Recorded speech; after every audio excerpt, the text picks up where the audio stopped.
When I think about marketing and advertising, I, like most people, immediately think of TV commercials, billboards, and those Instagram ads that make you feel like you're being spied on.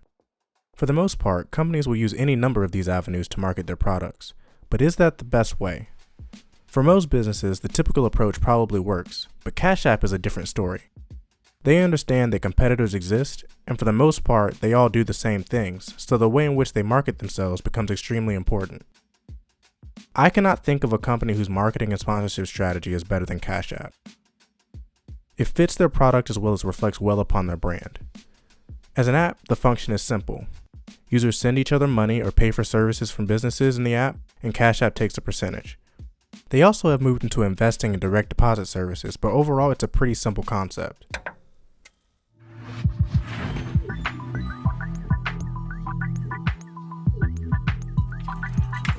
I am willing to bet you've seen their weekly Twitter contest where all you have to do to enter is leave your username in the comments. This right here is the thesis of most of their marketing strategy. Give money to people, no strings attached. The interesting part of their strategy starts when you look at how they branched out to use influencers to broaden their reach. Think about artists like Travis Scott, Lil B, and Cardi B who in 2018 were sending money to their fans through a random budget given to them by CashApp. And the theme still continues here, no strings attached. The only prerequisite is to download the app.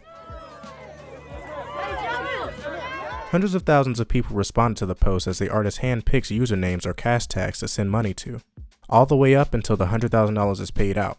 Now the obvious goal here from CashApp is to drive app downloads, and they'll focus on getting people to actually use the app later. The people who download the app and immediately get money from their favorite influencer are the 1% of users who have the quickest turnaround, as they are marketed to, download the app, and have a reason to use the app all within minutes. But it'd be foolish for any company to focus on only 1% of users. I think the larger strategy is shown through what they're doing on Twitch. You better have our app, mate, for an extra surprise. Do we even use CashApp in the UK? I'll set one up right now. Don't go anywhere. This is actually ridiculous. What has happened to this stream? Literally, CashApp has taken over the stream, chat. 100 subs and 380. Oh, they've just doubled it. Wait, what's this? We'll give your chat 2 minutes to drop their cash tags. If they have one, we'll give each person $200. Everyone in the fucking chat, drop your cash tags right now. You're not serious. Now, I've only been watching Twitch for about 6 months, but CashApp is really the only company whose advertising sticks out. Most companies just run the typical sponsor streams on the front page or activations, and obviously you see them when streamers run advertising breaks during their streams. But CashApp doesn't really use the 30-second commercial spots on Twitch. Instead, they give money. Using gifted subs, CashApp randomly drops into large streams and gives paid subscriptions to viewers. Typically, these drops are between 50 and 100 subs. And at $5 per subscription, even after Twitch takes their 50% split, CashApp has given a couple $100s to the streamer, and more importantly for their marketing, they've enhanced the experience for 50 to 100 viewers. Nothing was asked of the streamer or the viewers, but CashApp comes out on top because they're contributing to the growth of creators. The thing that CashApp recognizes that other companies seem to be falling behind on is the fact that creators will always know their audience better than any company could.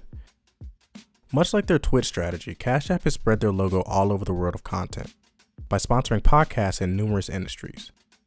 They sponsor shows like Pardon My Take, Joe Rogan Experience, The Old Man of the Three, and the Joe Budden podcast. What's interesting though is that every sponsorship is different. Depending on how each podcast likes to deliver ads to their viewers, CashApp provides flexibility. For example, within the last year, CashApp introduced new features which allow users to purchase Bitcoin directly in the app. And obviously, the best way to let people know how to use it is to use the fleet of content producers they have as partners. For Joe Rogan, he prefers to do intentional 30 to 60 second ad reads similar to radio at the beginning and end of his episodes. So his activation looked more like this. Automatically purchase Bitcoin daily, weekly, or even bi-weekly, known in the industry as stacking sats.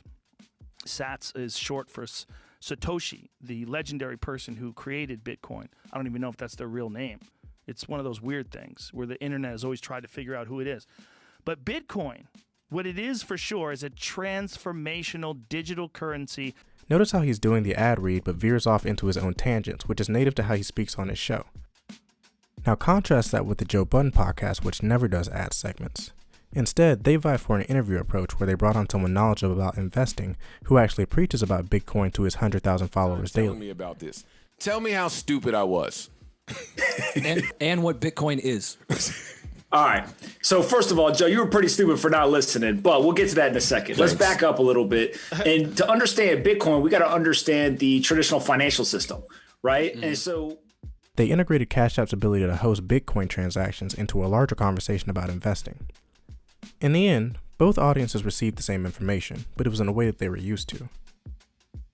Cash App's fundamental sponsorship strategy has been predicated on their ability to create goodwill with consumers by either supporting them directly or supporting their favorite content creators.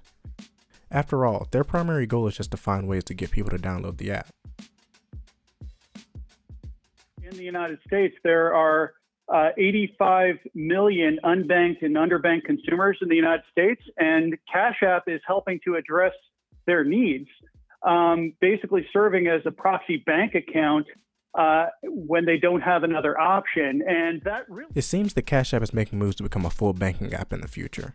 And as the app's functionality evolves, I think they'll gain an advantage over traditional banking apps, as it will take them less time and effort to get people signed up by being culturally relevant.